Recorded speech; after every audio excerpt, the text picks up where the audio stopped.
Non, je ne me souviens plus du nom du bal perdu.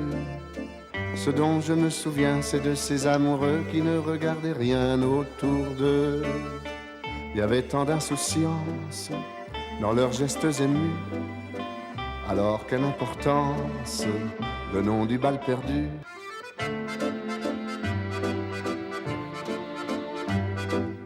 Bonjour, heureux de vous retrouver, c'est Démo de minuit 508, démodeminuit.fr. Nous sommes donc sur cette étrange bête qui se nomme le numérique.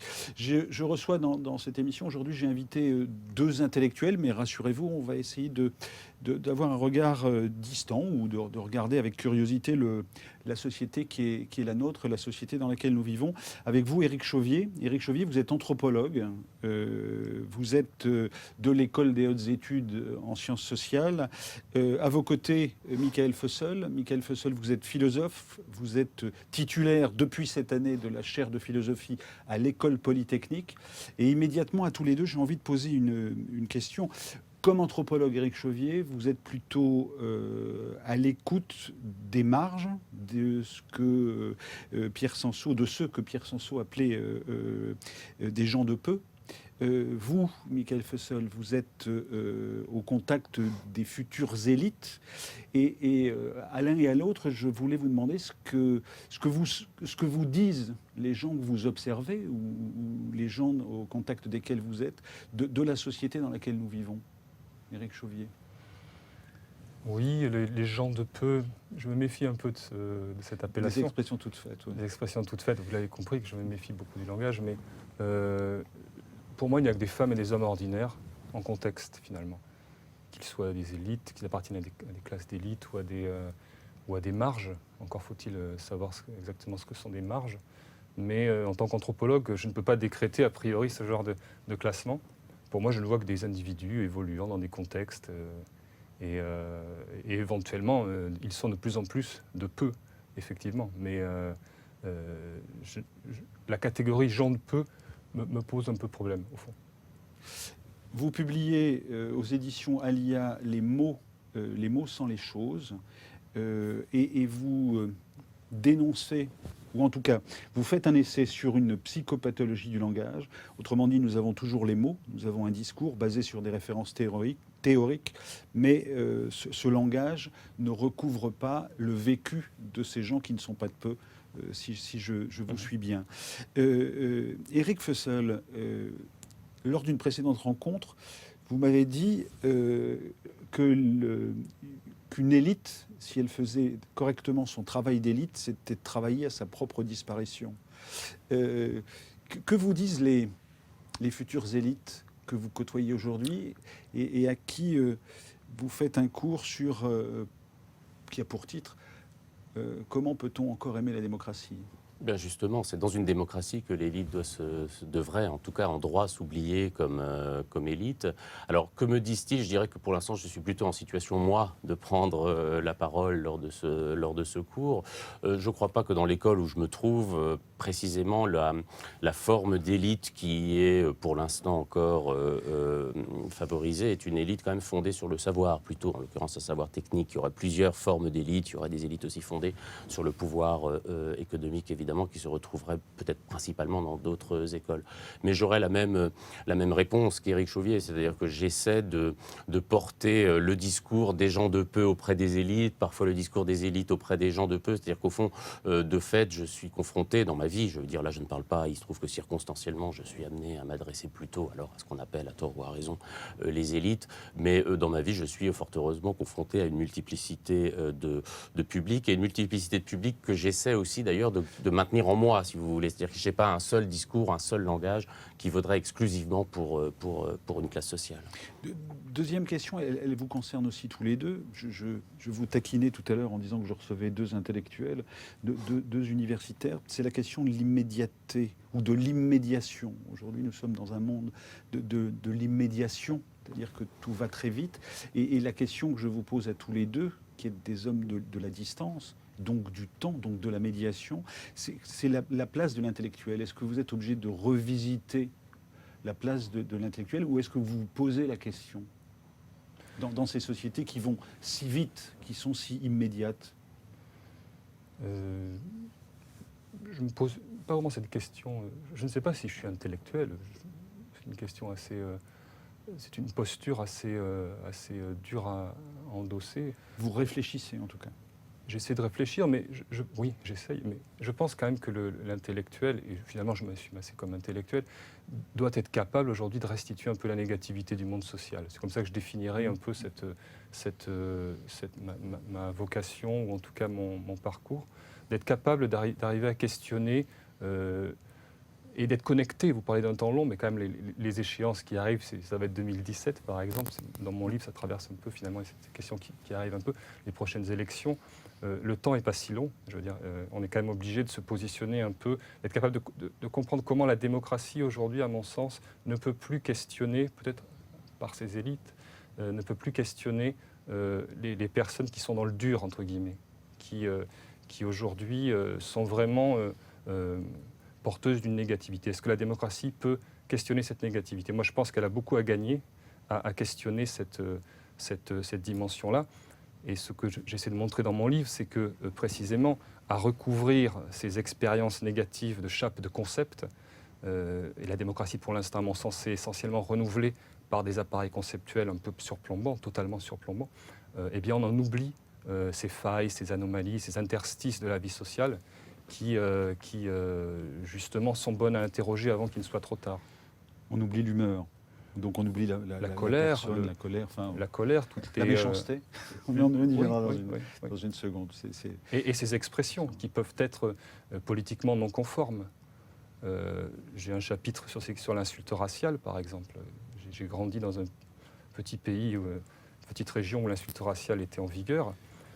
Évidemment, ma conscience politique s'éveillait à l'époque, mais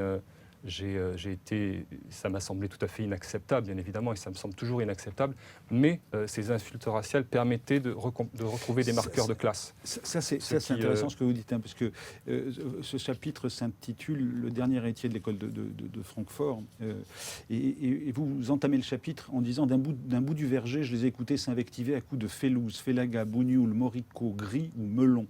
Avec le peu de hauteur de vue que me permettait ma conscience politique naissante, je m'en offusquais, débattant avec quelques-uns, prêts à en parler. Mais cela était très minoritaire.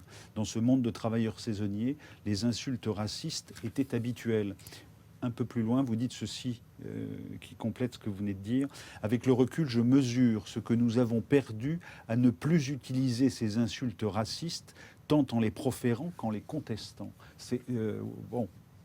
Quand on lit ça, on n'est pas forcément immédiatement convaincu, mais on l'entend mieux quand on vous l'expliquez. Oui, je suis évidemment... J'étais contre et je le suis toujours. Bien sûr, c'est toujours inacceptable. Il n'y a pas de doute. C'est pas la peine d'en débattre. Mais pour autant, c'était... pour remettre en contexte, c'est des étudiants qui arrivaient du Maroc, qui étaient à l'université en France et qui s'opposaient d'une certaine façon à ces travailleurs saisonniers qui étaient pauvres, qui venaient du Limousin profond, enfin du Limousin. Et ces insultes réveillaient des marqueurs historiques. Le Félouz, c'est la guerre d'Algérie, réveillaient des marqueurs de classe. Le septennat de François Mitterrand a été, à mon sens, une première expérience pour niveler, pour lisser ces marqueurs de classe. Du langage beurre. Voilà, on s'est mis à parler des beurs, on s'est mis à trouver un langage faussement consensuel, à mon sens, parce qu'on ne pouvait plus travailler, questionner cette négativité. Et donc, les marqueurs de classe existent toujours, les conflits existent toujours, mais on ne sait plus en parler. C'est un peu le fond du problème. On revient à la question, vous pouvez, bien sûr, enchaîner, mais sinon la place de l'intellectuel. Sur la place de l'intellectuel, effectivement, je pense qu'elle passe en partie par, là nous nous retrouverions sur la reconquête des mots, la reconquête du langage, tant il est vrai, comme disait Camus, que mal nommer les choses, c'est aussi rajouter au malheur du monde. Hein. Cette phrase est souvent citée, mais peut-être faudrait-il la méditer un petit peu.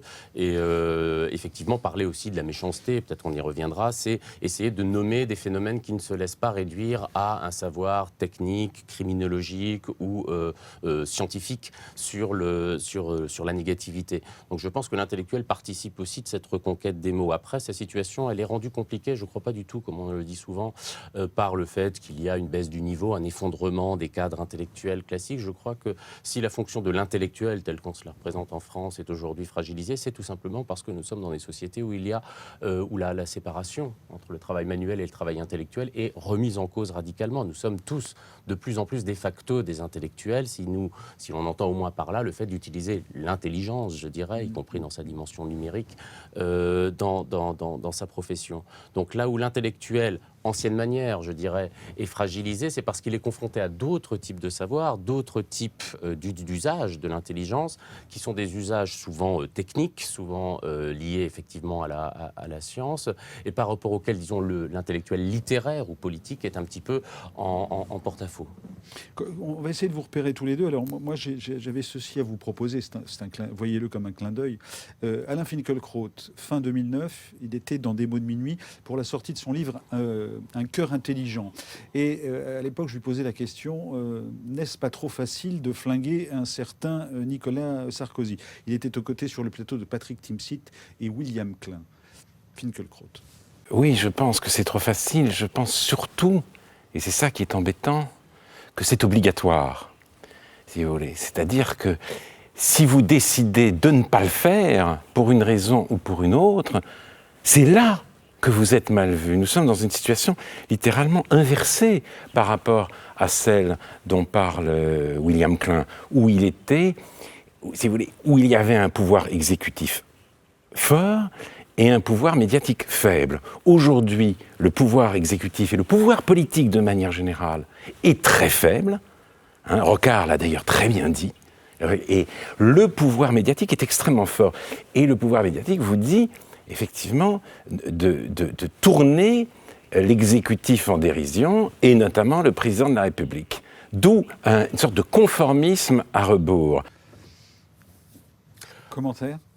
Écoutez, je ne connaissais pas cet extrait, mais puisqu'il est d'actualité compte tenu du retour de Nicolas Sarkozy, je dirais ce que j'ai d'ailleurs eu l'occasion de dire des visus à Alain Finkielkraut, c'est-à-dire à qui vous succédez à qui je succède, à la chaire de philosophie, à savoir que je peux partager un certain nombre de ses tristesses, parfois de ses colères, mais que nous n'avons pas du tout le même diagnostic sur les causes. Et là, en l'espèce, il nous explique qu'il y a une sorte de discours consensuel médiatique anti-sarkozyste. Alors c'est en 2009, certainement que c'était dans le contexte de l'époque. On a exactement la même chose avec Hollande. Ça renvoie alors à la crise des institutions, d'une part. Mais effectivement, tout dépend de ce qu'on appelle aussi le discours médiatique dominant. Il est évident que si l'on considère que le discours, que les médias dominants sont les médias de l'ancienne époque, de l'hégémonie culturelle de la gauche, Libération, Le Monde, alors effectivement, on peut avoir cette idée d'un politiquement correct, je dirais que ça renvoie à la question du langage, encore marqué par la gauche. Or, nous sommes tout de même, il me semble, dans une situation, qu'on s'en réjouisse ou qu'on s'en plaigne, où ces marqueurs dominants ne sont plus du tout à gauche, pour le dire...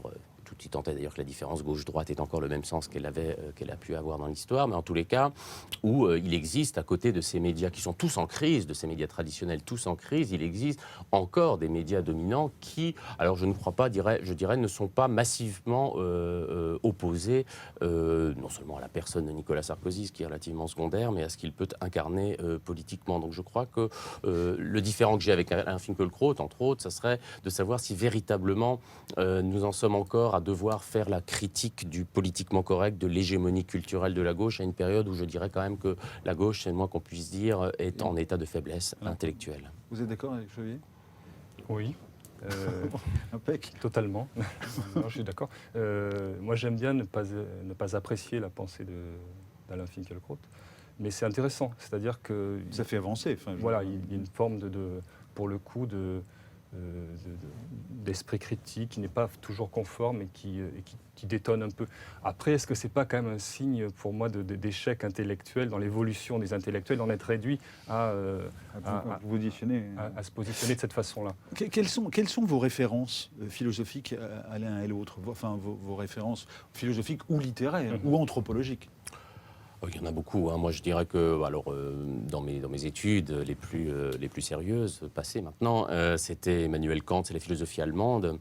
Là, puisque je travaille en ce moment sur la notion de démocratie, et en particulier de la démocratie, l'idée que j'essaie de développer en cours, enfin, à laquelle je crois, ce qui est plus important, c'est que la démocratie, ça n'est pas seulement, évidemment, un système institutionnel, ce n'est pas seulement un système partisan, qu'on ne peut pas donc, par conséquent, porter un jugement sur et en général aujourd'hui contre la démocratie à l'aune exclusivement de ce qu'elle produit en termes institutionnels.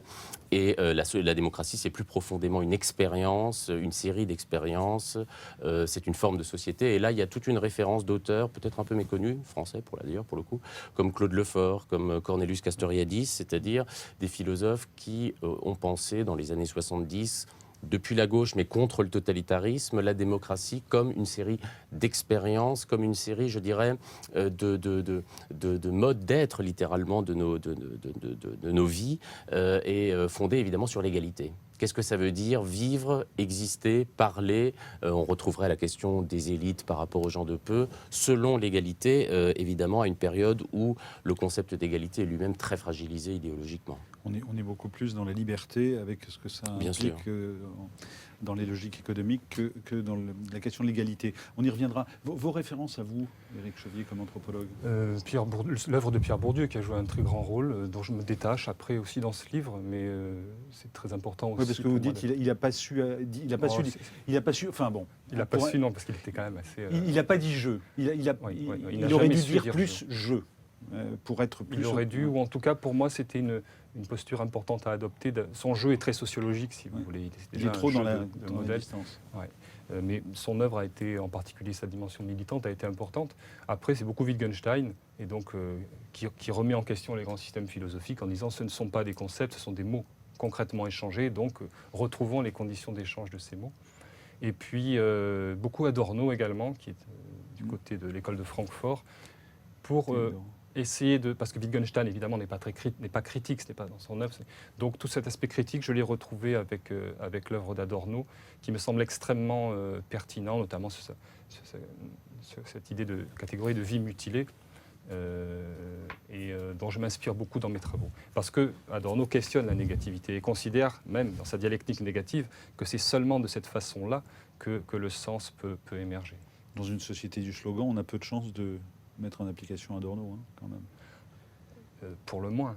Enfin, ou de la réduction de la proposition verbale, quoi, je veux dire. Je pense qu'il est toujours totalement d'actualité sur un sujet qui est, par exemple, moi je m'intéresse beaucoup au régime d'expertise en démocratie, finalement, je vais de plus en plus vers ces questions-là. Comment est-ce qu'on expertise la souffrance humaine? Et si on se souvient un peu d'Adorno, ce qu'il nous dit, c'est qu'on ne peut pas réifier la souffrance humaine. Il y a une forme d'obscénité à tenter de réifier la souffrance humaine, c'est-à-dire de la réduire à la théorie. Il faut garder ce qu'il appelle une part métaphysique. Tout à fait intéressant, ça, et tout à fait pertinent. Je pense que notre société, le régime d'expertise démocratique souffre de réifier et de ne plus être capable d'entendre les différentes voix de la souffrance, mais enfin aussi simplement du citoyen ordinaire. On va y revenir dans une seconde. Citoyen ordinaire, égalité, liberté, fraternité. On a basculé du concept d'égalité, en tout cas de l'égalité des différents piliers de notre démocratie. Et aujourd'hui, vous regrettez que l'égalité est à ce point disparue au profit de la liberté. Comment est-ce qu'on peut rééquilibrer cette affaire ? C'est-à-dire que très longtemps, l'égalité avait été présentée pendant toutes les années, disons, qui était massivement dominée intellectuellement par le marxisme orthodoxe, en tous les cas.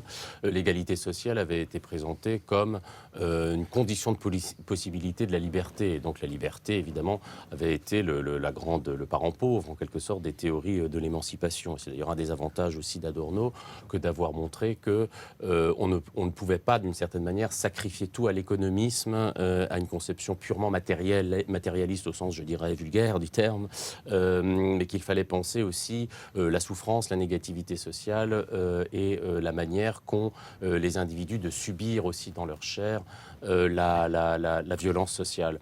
Alors, il est vrai qu'aujourd'hui, la révolution dite néolibérale, celle qui a commencé dans les années, 70, avec Thatcher, avec Reagan, et dans laquelle la France est aujourd'hui de plein pied. Il y a donc forcément une alternative, si je vous écoute bien. Voilà, c'est présenté comme une réévaluation de la liberté, mais moi, si vous voulez, je n'opposerai pas à égalité et liberté, parce qu'il y a des figures de la liberté, comme il y a d'ailleurs des figures de l'égalité. Aujourd'hui, on continue à parler de l'égalité devant la loi, qui est, grosso modo, encore l'un des slogans de nos démocraties. Quant à la liberté, elle est de plus en plus réduite, je pense, à la liberté d'entreprendre, à la liberté, disons, de l'individu dans sa figure, y compris la plus potentiellement violente ou du moins concurrentielle. Bon, il y a d'autres manières d'articuler liberté et égalité en pensant d'abord la liberté non pas comme un attribut de l'individu, mais comme une expérience qui se fait collectivement, et en pensant l'égalité aussi avec ce qu'elle peut comporter. C'est une question moi, qui m'intéresse depuis longtemps, de savoir pourquoi nous sommes à la fois dans la demande d'égalité et en même temps pourquoi ce concept nous fait-il à ce point peur, parce qu'évidemment il implique dans certains discours plus ou moins réactionnaires qu'après tout un régime de l'égalité c'est un régime de l'équivalence. C'est un régime dans lequel bien évidemment on ne peut pas penser des hiérarchies sociales, culturelles en particulier. Et Claude Lefort, que j'évoquais tout à l'heure, me disait un jour bon, je suis un penseur de la démocratie, je la défends autant qu'il est possible de le faire, mais malgré tout, on ne me fera pas aimer le camping. C'est-à-dire qu'en réalité, il y a quelque chose, au-delà d'anecdotes, une tension qui me paraît ici fondamentale, c'est-à-dire que c'est pas parce qu'on est favorable à l'égalité, parce qu'on la défend d'une certaine manière, et surtout parce qu'on essaie de la vivre, que l'on en est réduit au relativisme ou à l'équivalence généralisée. L'équivalence généralisée serait plutôt du côté du marché que de la démocratie. Est-ce que, vous m'avez dit un jour aussi, il y a d'un côté la mondialisation heureuse et de l'autre côté la mondialisation du désastre. Est-ce que c'est une manière de... Enfin, ces deux mondialisations, est-ce qu'elles fracturent la possibilité d'une égalité qui n'intégrerait pas une redistribution sociale ? Il me semble, oui, la mondialisation du désastre ou la dualité entre le désastre et le bonheur apparent, du moins de la mondialisation néolibérale, elle s'incarne maintenant de manière physique dans l'édification de murs. L'édification de murs entre des pays, États-Unis, Mexique, Israël, Palestine, en Arabie Saoudite aussi maintenant, mais construction aussi de murs, d'ailleurs plus ou moins réels, parfois purement informatisés, à l'intérieur des pays, dans les ghettos pour riches, comme on le dit aujourd'hui. C'est-à-dire qu'il y a, je crois, aujourd'hui, nos sociétés sont travaillées par des désirs très fondamentaux de sécession. C'est-à-dire que nous voulons, un certain nombre de citoyens veulent se séparer, y compris d'ailleurs, je crois que vous avez travaillé sur la question urbaine, se séparer spatialement de ceux qu'ils ne veulent pas voir, les pauvres, les immigrés.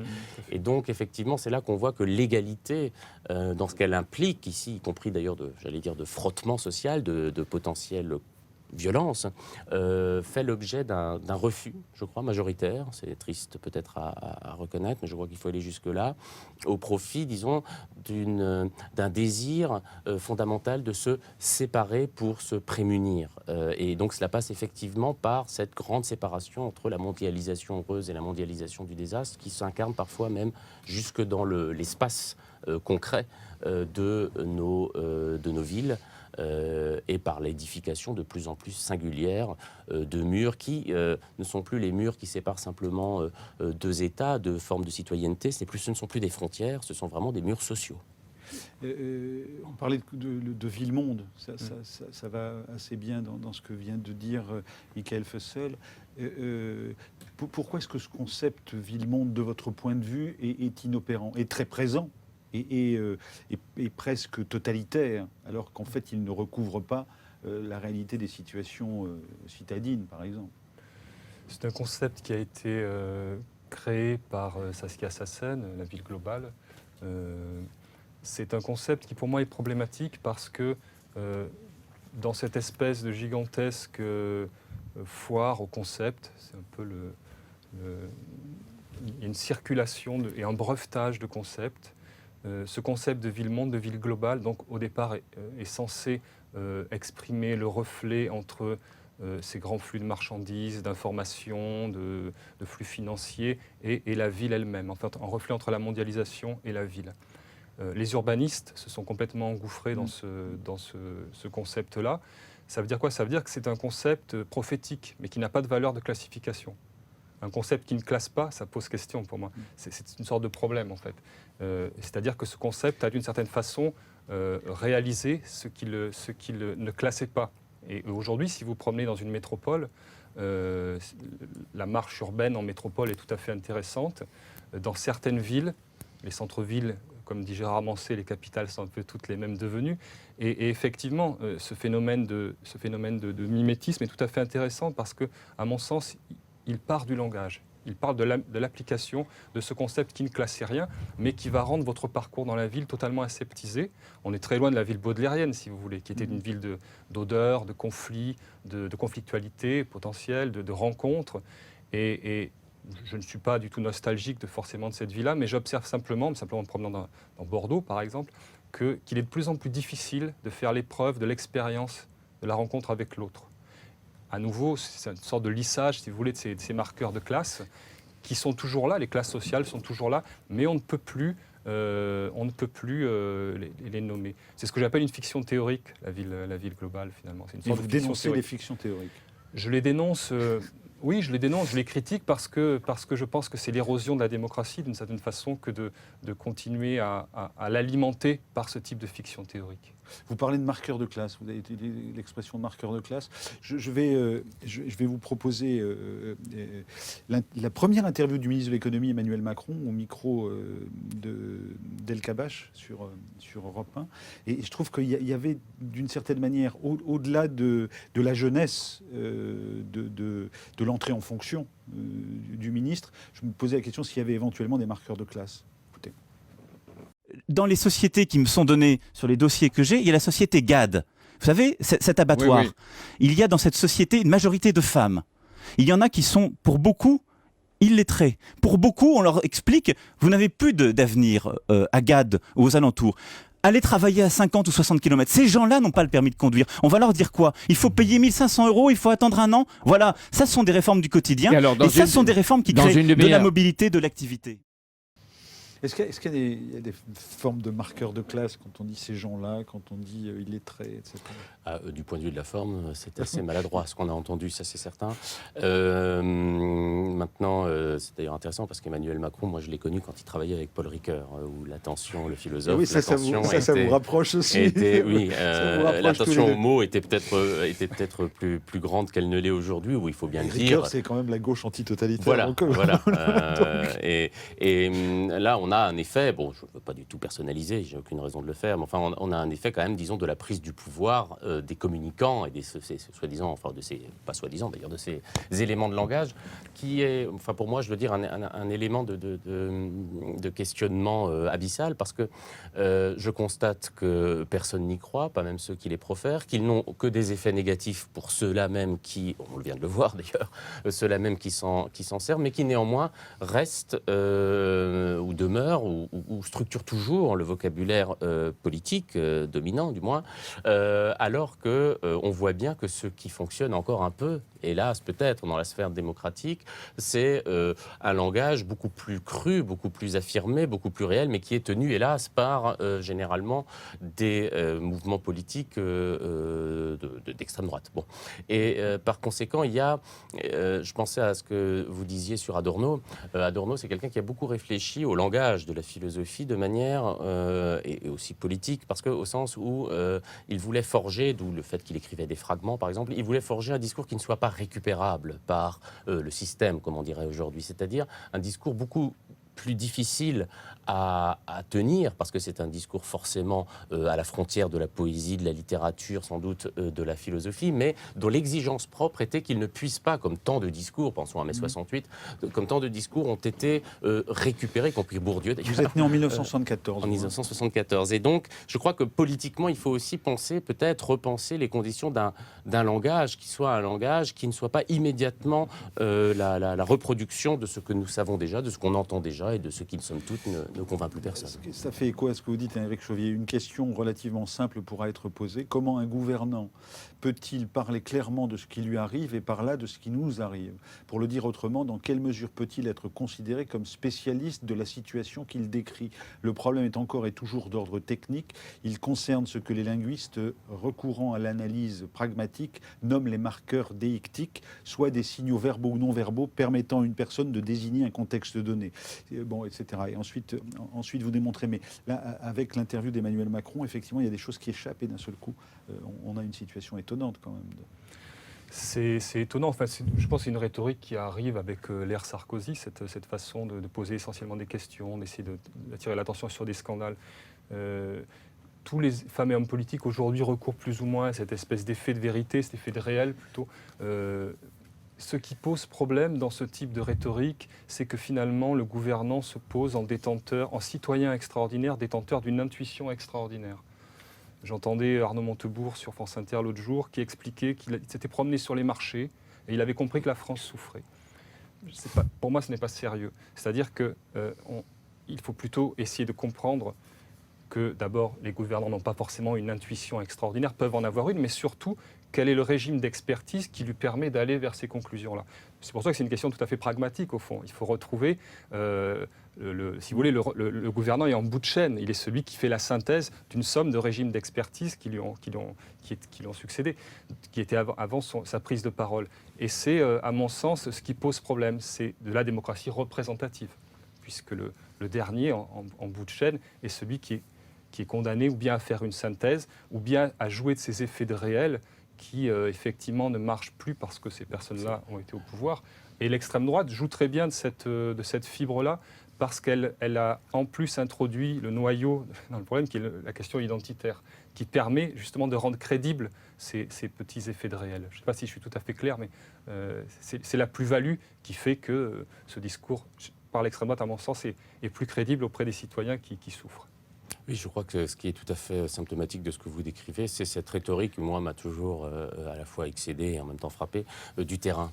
C'est-à-dire qu'on n'ose plus dire aujourd'hui que la terre ne ment pas. Par contre, plus un homme politique, je dirais, est professionnalisé, plus il va se revendiquer du terrain. Le terrain, sur le terrain, on ne me parle pas on me parle d'emploi, etc. Or, ce qui est tout à fait fascinant dans cette rhétorique, c'est qu'évidemment, le terrain, par définition, ne parle pas. Il est muet, il ne parle pas ailleurs que dans la bouche de ceux qui ont le terrain à la bouche, si je puis dire. Et par conséquent, il y a quelque chose comme... alors je sais que ce sont des choses que l'on dit, mais on ne se lassera pas de les répéter, parce que finalement, la situation politique dans laquelle nous nous trouvons justifie, à mon sens, qu'on les rappelle. Il y a quand même une abstraction du discours politique, pas seulement des experts. Pour moi, il n'y a rien de plus abstrait, si vous voulez, que le terrain, si vous voulez, qui est censé précisément faire ou produire un effet de réel, qui est un effet de réel, en plus, par définition, alors là, je dirais conservateur, réactionnaire, voire d'extrême droite. Parce que dire que le terrain a toujours la vérité et que cette vérité s'exprime dans le discours de celui qui parle, évidemment, c'est une des bases, une des structures même du nationalisme. C'est-à-dire qu'il y a au-dessous des élites, tenues par les élites, paradoxalement, une vérité et un discours qui ne souffrent pas la discussion. Je voudrais continuer cette conversation avec vous, Michael Fussell, à propos de la méchanceté, question de caractère, coédition Plomb France Culture avec Adèle Van Riet. Je voudrais que vous me parliez, vous parlez de la méchanceté et des formes de la méchanceté, ou en tout cas les formes contemporaines de la méchanceté. Ça remonte à très loin, la méchanceté, le bien, le mal, etc. Donc le point de vue moral et la question du caractère. Mais deux exemples que j'aimerais que vous donniez ici pour nous mettre en appétit sur cet essai, enfin plutôt sur cette conversation qui constitue un essai, c'est Melville. Et c'est Dostoïevski, Melville et la méchanceté, et Dostoïevski et la méchanceté. Bon voilà, alors, donnez-nous appétit. Dans ce livre, il s'agit effectivement d'évoquer des figures du méchant de caractère. Et donc la première, je crois en tout cas l'une des premières qui intervient, c'est le livre de Melville, Billy Budd.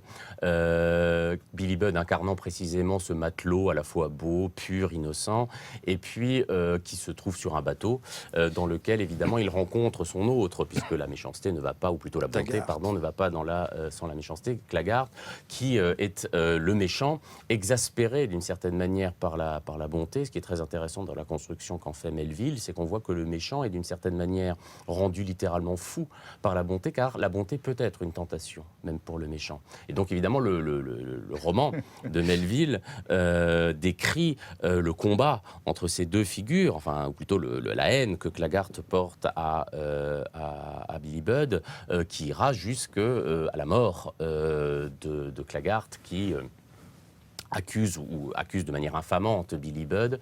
Billy Budd, qui est l'innocence, ne peut réagir d'une certaine manière que par son corps, qui se lève devant le caractère horrible de l'accusation officielle qui est portée contre lui, donne un coup à Claggart, le tue, et le roman effectivement se termine. Et perd les mots. Il perd les mots, c'est-à-dire qu'il bégaye, il n'est plus en mesure. Je dirais que la méchanceté, d'une certaine manière, elle est toujours dans l'auto-justification. Il y a une rhétorique de la méchanceté, alors que la bonté, et là on retrouverait Dostoïevski, se caractérise aussi par une forme de silence. La bonté ne se thématise pas elle-même, ne se symbolise pas elle-même, elle agit. Alors, par rapport à Melville, il y a quand même aussi cette idée que notre héros qui est condamné à la pendaison n'est pas trahi par son corps, hein, c'est-à-dire qu'il n'a pas d'érection, Oui. alors qu'en général, un poncif veut que le pendu bande. Oui. Ce qui n'est pas le cas, et là, pour le coup, vous arrivez à... C'est très intéressant parce que Melville, évidemment, était un auteur très christianisé, sinon chrétien. Et or, dans la tradition chrétienne, chez Saint-Augustin en particulier, l'un des signes fondamentaux du péché originel, du mal, c'est l'érection. C'est-à-dire le fait qu'il y ait en nous une partie du corps, un membre littéralement, qui ne dépend pas de nous. C'est-à-dire qu'en réalité, qui nous échappe, exactement. Et donc ça veut en moi contre moi. Et ça, c'est la définition même de la méchanceté. Je vois le bien, mais je fais le mal. Et donc, Billy Budd n'a pas d'érection au moment où il est pendu, ce qui laisse penser, c'est ça quand même l'hypothèse, qu'il échappe au péché originel. Qu'il n'est pas condamné. Qu'il est l'innocence absolue, qui serait cet être angélique mais présent sur Terre. Un ministre censé lutter contre la corruption et qui utilise le savoir qu'il a des systèmes de contrôle pour les détourner, c'est en effet un cas paradigmatique. Ici se pose le problème du sens des institutions, puisque nous sommes en train de réfléchir à la question de savoir comment répondre sur un plan politique et social à la corruption des agents. La réponse massive apportée par la philosophie politique et d'ailleurs par l'histoire politique elle-même, c'est que plutôt que de miser sur la vertu des agents ou la vertu spontanée des citoyens, il faut mettre en place des institutions qui régulent les actions des individus.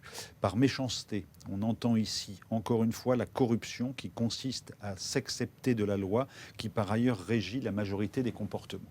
Ça, c'est la méchanceté contemporaine. Autrement dit, un ministre du budget qui a un compte en Suisse, c'est un méchant. C'est en tout cas la méchanceté. C'est en tout cas la méchanceté politique, plus exactement.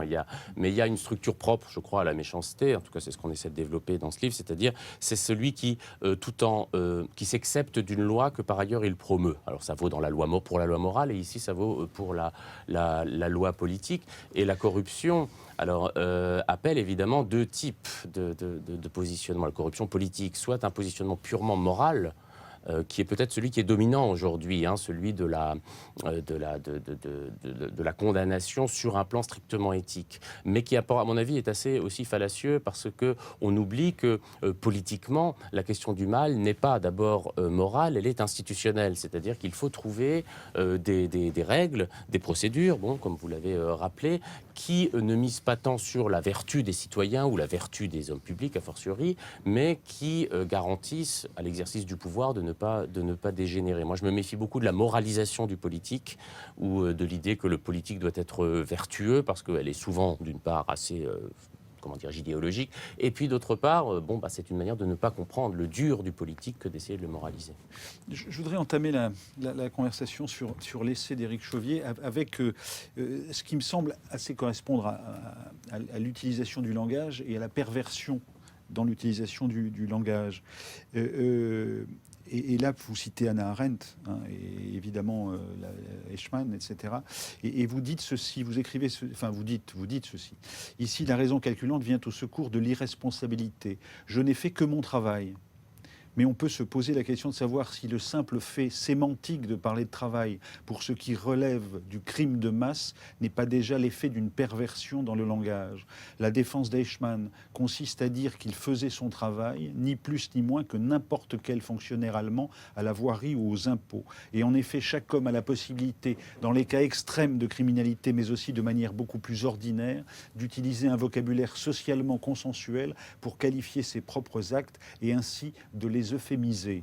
Camus disait que mal nommer les choses, c'est déjà le début de l'injustice. Ça fait écho chez vous, ça? Bien sûr, totalement. Confucius disait aussi le premier acte politique, c'est de parler précisément. Mais sur Eichmann, il me semble aussi qu'Hannah Arendt, sur cette fameuse banalité du mal, il y a une petite phrase avant, un morceau de phrase qui précise l'effroyable. Bien sûr, il n'y a pas de. Mais c'est intéressant. Il n'y a pas de doute sur la condamnation d'Arendt. Bien sûr, je veux dire, mais c'est ce qui me semble justement intéressant, c'est-à-dire qu'au sein même de l'ordinaire, quelque chose d'extrêmement dissonant, d'extrêmement monstrueux peut effectivement émerger, mais c'est par une étude en contexte qu'on peut retrouver cette effroyable banalité. C'est-à-dire que le langage permet très rapidement de dériver vers quelque chose qui devient très lisse, finalement, un concept assez lisse, qui a été totalement pas mal dévoyé, en tout cas dans le cas de la banalité du mal. Sur la figure de la méchanceté, je trouve ça plutôt très intéressant. Et je me demandais dans quelle mesure, en vous écoutant, s'il n'y a pas aussi une dimension de construction de ce qu'est la méchanceté. Et puis vous êtes philosophe, donc au fond, c'est quand même plus dans une démarche dialectique. Le regard anthropologique sur cette question-là, si je prends le cas de Madoff, par exemple, qui peut être considéré comme une figure du mal, peut-être, je trouve que, alors je suis d'accord avec vous là-dessus, la moralisation extrême de la personnalité de Madoff va nous dédouaner d'essayer de comprendre comment l'émergence contextuelle, la raison anthropologique, je dirais, qui a permis l'émergence de Madoff. Et pas des explications d'économistes, pour le coup, qui restent souvent sans contexte, en tout cas. Mais plutôt la raison anthropologique, c'est-à-dire l'aspect totalement pragmatique de l'émergence de Madoff, c'est sa vie ordinaire. Comment est-ce que lui aussi était un homme ordinaire ? Et c'est ce qui me semble être un enjeu tout à fait important. Parfois, j'entends j'avais un prof qui me disait, c'est très réducteur, caricatural et provocateur, on a tous Hitler en nous. Enfin, et après, en fonction des circonstances... Cette idée de banalité du mal d'Arendt a été très mal comprise quand on a voulu y voir, au fond, une sorte de justification, voire d'universalisation de ce qui est tout de même un crime d'exception. Et si elle a été mal comprise, à mon avis, c'est parce qu'elle est assez difficile à admettre que le mal ne s'incarne pas sous la figure de la monstruosité diabolique qu'il est toujours possible de maintenir à distance. Donc ce qu'Arendt veut dire, c'est pas que tout le monde a Eichmann en soi en tant que tel, mais c'est que le mal, en tout cas sous sa figure d'ailleurs peut-être la plus extrême, est une possibilité constante de la liberté humaine sous une certaine forme ou dans certains contextes. Et au fond, ce qu'elle manifeste en disant qu'Eichmann était un fonctionnaire relativement, je dirais, peu intéressant et relativement ordinaire, eh bien montre que finalement nous n'en avons jamais fini avec Eichmann et que toutes les tentatives, disons, de démoniser le national-socialisme, par exemple, ou le totalitarisme, pour dire que nous en avons fini, me semble, surtout aujourd'hui en Europe, particulièrement équivoque. On va continuer cette conversation dans une seconde. On évoquera notamment le punk à chien. Mais je vous propose un intermède musical avec Ute Lampe. Elle a célébré le répertoire de Kurt Weill et de Bertolt Brecht. Elle était sur le plateau des Mots de Minuit, c'était en 2003, et à l'époque c'était un extrait de son spectacle Nomade. Elle interprète ici un texte sur la paix, et l'interprète en yiddish.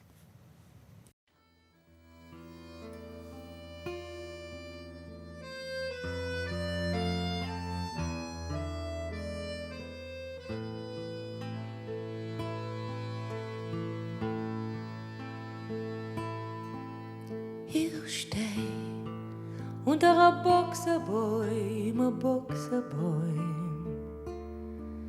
so in der Klieben hab sich kein, ich sitz unter a Feigenbäum,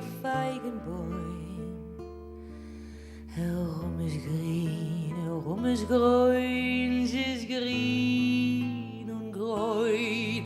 Ich lieg unter a Boxerbäum, ist gewöhnt bei mir in Träum,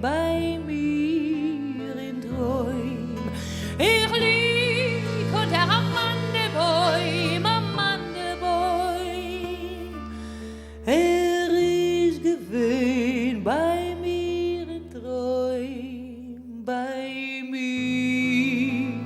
Träum, a Boxerbäum, a Feigenbäum, a Mandebäum in Eugetree, halt ein sich kein, a Boxerbäum, a Feigenbäum, a Mandebäum in Eugetree, halt ein sich kein.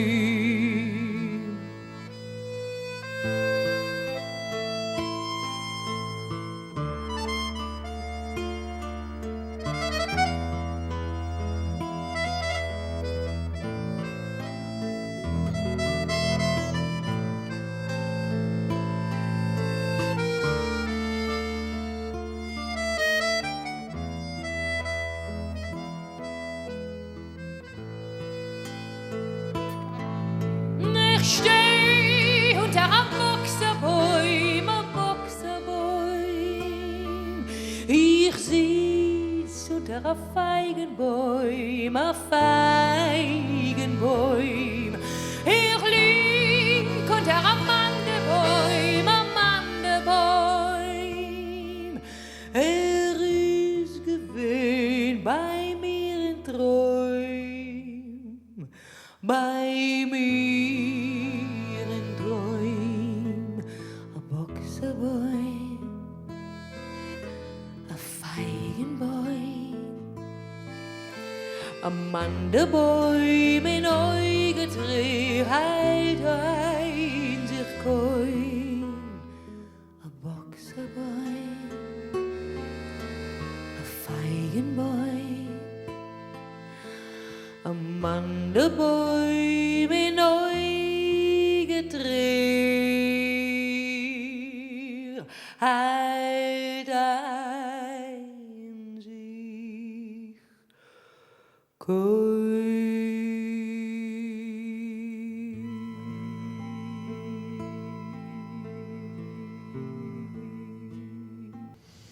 Où-t-elle un peu un tout petit mot, c'est un repère biographique. Vous avez vécu pas mal de votre temps ces dernières années entre Paris et Berlin. Voilà. Une manière d'être européen. Voilà, où se trouve d'ailleurs la maison de Bertolt Brecht. Éric Chauvier, je lis ceci dans votre distance avec vos maîtres, ou en tout cas ceux qui vous ont précédé. Vous écrivez « En dépit d'une belle écriture, les théories qu'ils fondèrent parurent parfois si simples et si rigides qu'à les lire, l'impression subsiste d'un ensevelissement de ce qui fut observé au profit d'un décret émis au nom de la science. Par tous les moyens, on dissimula les visages, on étouffa les paroles, on escamota les anomalies. On affirma par exemple que la culture des Mélanésiens et de tous les hommes reposait mécaniquement sur des besoins auxquels répondaient des fonctions. On compara les sociétés à des organes biologiques ou à des structures. Toujours, on semblait davantage commenter le modèle théorique que les pratiques des femmes et des hommes observés. » Vous êtes dur parfois avec vos prédécesseurs. Et vous avez décidé de retourner sur le terrain. Bon, voilà. Oui, je fais beaucoup de terrain. Je suis dur et en même temps je suis assez respectueux, enfin pas respectueux, mais je me suis beaucoup nourri de leurs œuvres, puisque là c'est Lévi-Strauss et Malinowski, qui sont quand même de grands anthropologues. Simplement, toutes les sciences sociales, les sciences humaines se sont quasiment constituées sous le régime de l'invariance, c'est-à-dire en essayant de retrouver des régimes d'invariance entre les pratiques, différentes formes de Ça rassure. Effectivement, il y a un côté très rassurant. Oui, Philippe Cadic disait quelque chose comme ça, je crois. Toute théorie est une manifestation de la paranoïa. En tout cas, le régime d'invariance, alors évidemment, il y a quelque chose de très sérieux, mais que l'on peut quand même essayer de déconstruire et de voir effectivement cette dimension psychologique qui rassure, mais aussi comment la dissonance ne peut plus être exprimée, puisque ces sciences-là se sont constituées avec des modèles recherchant l'invariance. Et effectivement, c'est une structure, une fonction ne peut pas restituer ces voix dissonantes, ces voix qui sont la réalité d'un terrain. Je vous poserai la question tout à l'heure de comment réinventer un langage. Je vous poserai la question à tous les deux. Et quel langage est-il possible de réinventer? Mais si je caricature un peu votre essai, aujourd'hui tout le monde dit schizo, tout le monde dit parano, mais plus personne ne sait ce que ça veut dire. Ou on peut dire aussi fait religieux. Et vous décrivez, c'est une scène extraordinaire. Il y a un colloque d'enseignants et il y a un animateur qui rapporte tout aux faits religieux. Donc, vous dites qu'au bout d'un moment, ces enseignants ne peuvent plus jamais parler de leur vécu et de la réalité de ce qu'ils ont vécu, mais ils sont obsédés par le fait religieux, et donc un voile, c'est forcément un fait religieux, etc. etc. Pourquoi est-ce que vous avez eu besoin, aujourd'hui, de dénoncer finalement ces facilités de langage, ce langage désaffecté, comme vous dites? Pourquoi est-ce qu'aujourd'hui, c'est si prégnant, cette affaire de désaffection?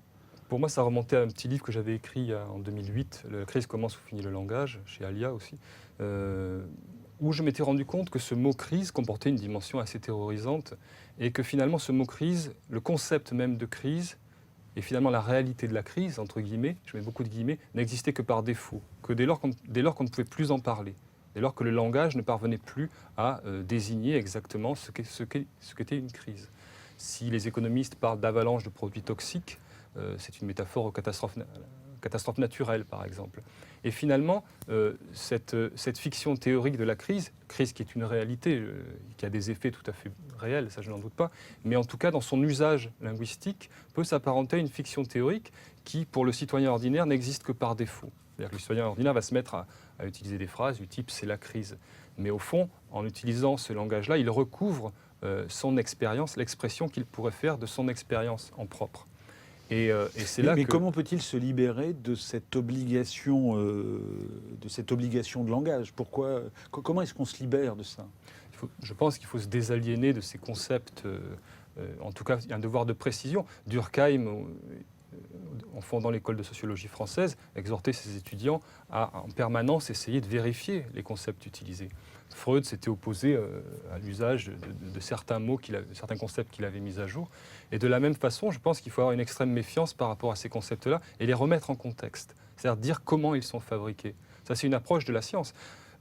D'où vient qu'en sciences humaines, finalement, on parle aussi facilement de punk à chien ou de crise, alors que dans les sciences de la nature, ou en biologie, les savants sont attachés à des protocoles de description extrêmement précis. On peut lire Bruno Latour là-dessus, par exemple, tout à fait intéressant. Les scientifiques, ceux des sciences dures, en tout cas dites dures, ne se posent pas ces questions-là. Ils sont dans l'obligation de décrire précisément comment est-ce qu'ils arrivent à leurs résultats. En sciences humaines, je trouve qu'on est beaucoup plus négligent parfois. Clin d'œil. Il ne se veut ni artiste, ni chanteur, ni punk. Il met en avant son statut de repris de justesse. Il se dit gros con qui n'a ni Dieu ni maître. Et je vous présente Jean-Claude Lalanne. J'ai trouvé ça sur Internet, justement. Sur YouTube, pour ne pas citer. Il s'appelle Prince Ringard et il a une chanson qui s'appelle le chien du punk à chien. Clin d'œil. Ce que j'aime chez les punks, c'est leur chien. C'est des punks. Parce qu'au moins avec le chien, tu peux discuter.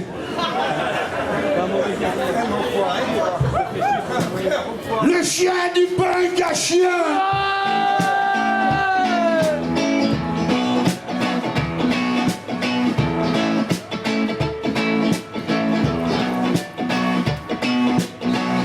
Le chien du punk à chien, un coup de Rangers dans ma gueule. Je suis le chien du punk à chien, bien souvent je me sens seul. Attaché au cul du camion, en plein soleil sur le bitume. Pendant que mon punk boit des canons, je cours d'usure, j'attends la lune. Attaché au cul du camion, en plein soleil sur le bitume. Pendant que mon punk boit des canons, pour plaisir, j'attends la lune. C'est la chaleur qui est la plus forte, je commence à pleurer sur mon sort. Alors, on parle là d'une expression, évidemment je disais que c'était un clin d'œil, mais l'expression punk à chien est le prototype de ce langage que vous dénoncez. Est-ce qu'il y a d'autres expressions que celle-là et à quoi elles servent? Et accessoirement, vous dénoncez aussi dans votre essai provocateur le travail des think tanks qui fournissent clé en main des concepts, alors comme punk à chien pour un maire qui a envie de faire un arrêté municipal pour interdire les punks à chiens, etc., qui fournissent ces expressions finalement qui ne recouvrent jamais la réalité de la personne et du vécu de la personne.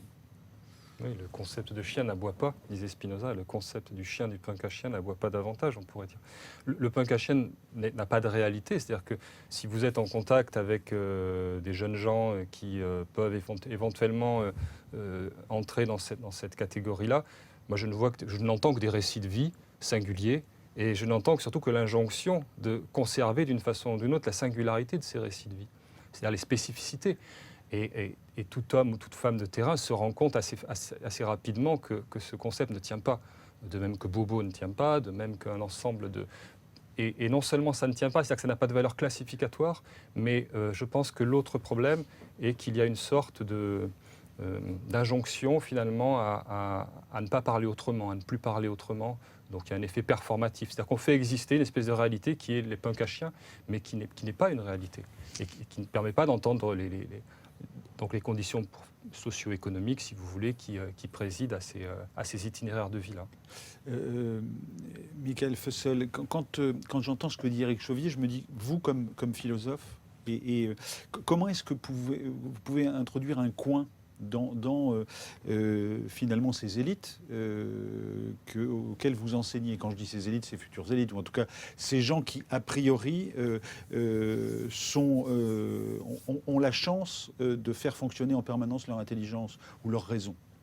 Alors, évidemment, les mots que j'emploie sont des mots que les philosophes emploient, sont aussi des mots qui sont susceptibles d'avoir ou de finir par avoir une fonction un petit peu de convention, voire même d'obscurcissement du réel.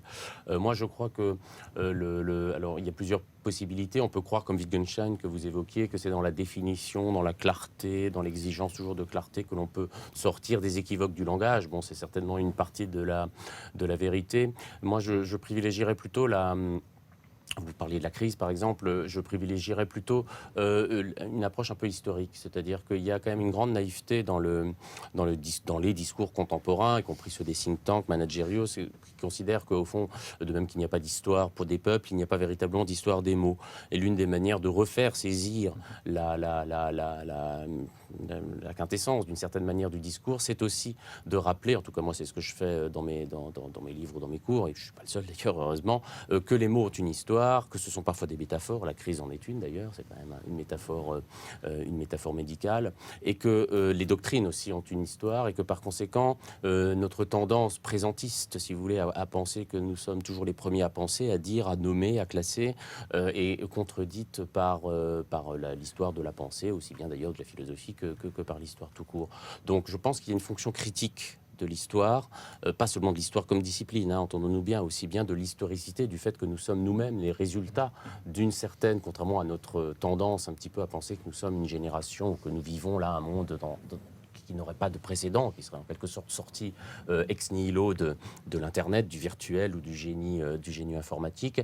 Nous sommes les résultats d'une civilisation, ou de civilisations contradictoires d'ailleurs, et que les mots que nous employons sont eux-mêmes les résultats, et que donc nous sommes les résultats d'une histoire sémantique, et que quand nous les employons, c'est ça l'idée essentielle, nous ne sommes pas totalement les maîtres.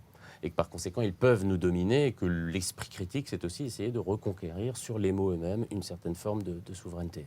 Je vais vous laisser répondre à ceci sur la réinvention utile, peut-être nécessaire, du langage. Mais je voudrais vous montrer ceci. Ceci, c'est une campagne de prévention contre le sida en langue des signes de l'association AIDS. Comment fait-on pour se protéger lors d'un rapport sexuel? Pour les hommes, il faut prendre un préservatif. Il faut ouvrir sur un côté, en faisant très attention de ne pas le déchirer. Donc, pas avec les dents et pas avec des ciseaux. C'est une très mauvaise idée. Voilà, comme ça, tout doucement.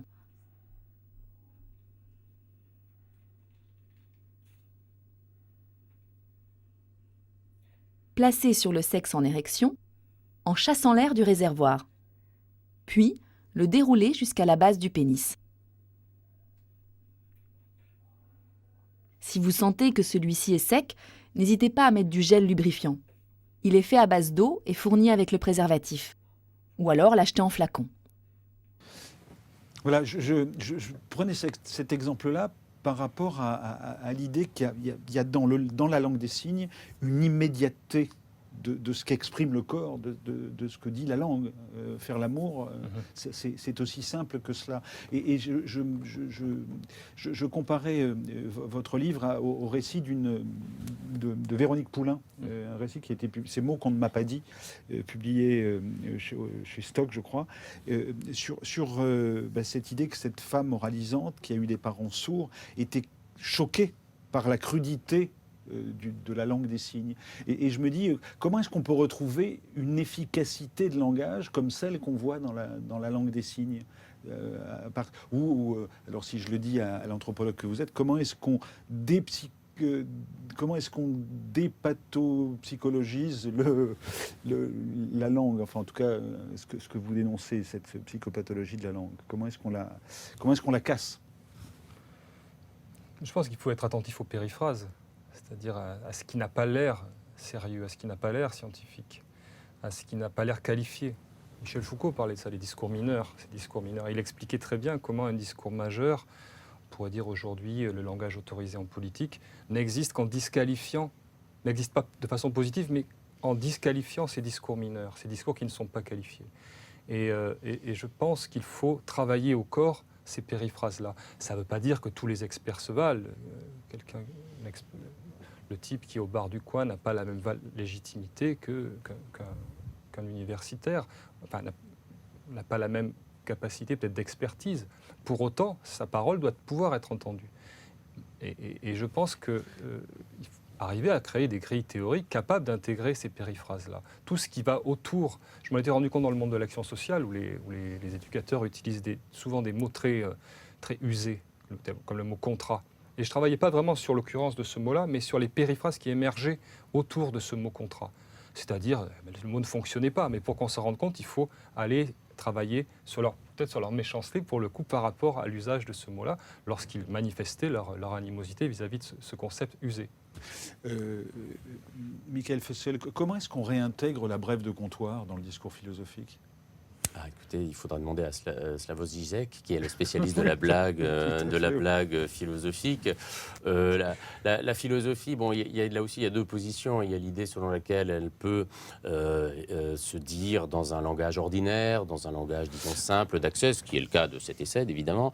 Moi, je crois que c'est... Alors, au-delà de cette je trouve que là, pour le coup, il y a un vrai plaisir. Il y a une tentative, bien sûr, parce que c'est un livre qui s'adresse à un public plus large que celui des livres que j'écris d'habitude, mais en même temps, il y a une technicité aussi là, du discours philosophique, je crois qu'il ne faut pas totalement abandonner, tout simplement parce que la philosophie, ça vaut de la philosophie, ça vaudrait d'autres choses, c'est tout de même aussi un discours qui a la vocation, disons, à dire de l'inédit. Et dire de l'inédit, ça suppose, sinon des mots inédits, du moins des structures de phrases. C'est Proust qui disait que tous les grands livres sont écrits dans une sorte de langue étrangère. C'est-à-dire quand même que je n'abandonnerai pas, moi, pour autant, dans le domaine scientifique, c'est différent du domaine, évidemment, politique, cette idée qu'après tout, les mots usés doivent être l'objet parfois d'un abandon. Après tout, moi, je ne suis pas sûr qu'on puisse encore faire une philosophie de la crise, si vous voulez. Je ne suis pas sûr qu'on puisse encore faire une philosophie ou une pensée, une économie, disons, fondée sur la croissance. Bon, il y a peut-être aussi à inventer de nouveaux mots, ou en tout cas à les réinjecter ou leur retrouver une sorte de virginité qu'ils auraient perdue du fait de leur suremploi, d'une certaine manière. Messieurs, vous serez toujours les bienvenus dans des mots de minuit. Est-ce que vous avez un objet avec vous, Éric Chauvier ? Oui. Oui, j'ai pris mon enregistreur, j'ai camouflé la marque. Et j'ai pris un enregistreur parce que je suis anthropologue et la meilleure façon de retrouver les contextes, c'est d'être capable de saisir la parole. Donc c'est l'outil le plus important dans ma pratique professionnelle. Vous avez toujours en poche ? Oui. Et vous, Michael Fessel, je n'ai pas de rapport, moi, aux objets très...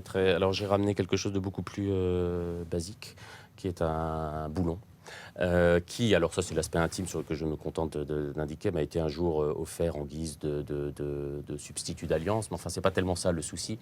Le souci c'est que ça vient de Berlin, vous l'évoquiez tout à l'heure, ça a été trouvé sur un terrain vague j'imagine à Berlin, et Berlin c'est une ville alors précisément en construction, c'est-à-dire qui a été détruite largement, une ville qui pour le coup est un peu une ville-monde peut-être, contrairement à beaucoup de nos villes dans lesquelles on ne trouve plus de matériel de construction.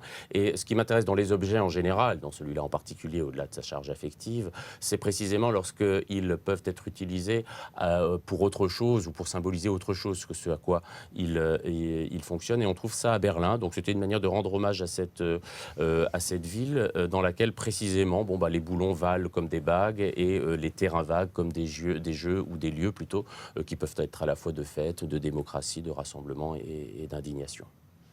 Messieurs, merci à vous. La méchanceté, question de caractère, chez Plomb, France Culture, coédition.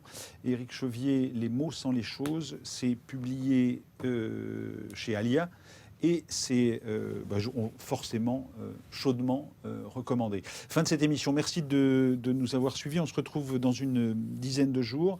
La peine de mort n'a toujours pas été abolie aux États-Unis. Il y a toujours surpopulation dans les prisons françaises. À tout bientôt. Non, je ne me souviens plus du nom du bal perdu. Ce dont je me souviens, c'est de ces amoureux qui ne regardaient rien autour d'eux. Il y avait tant d'insouciance dans leurs gestes émus, alors quelle importance, le nom du bal perdu.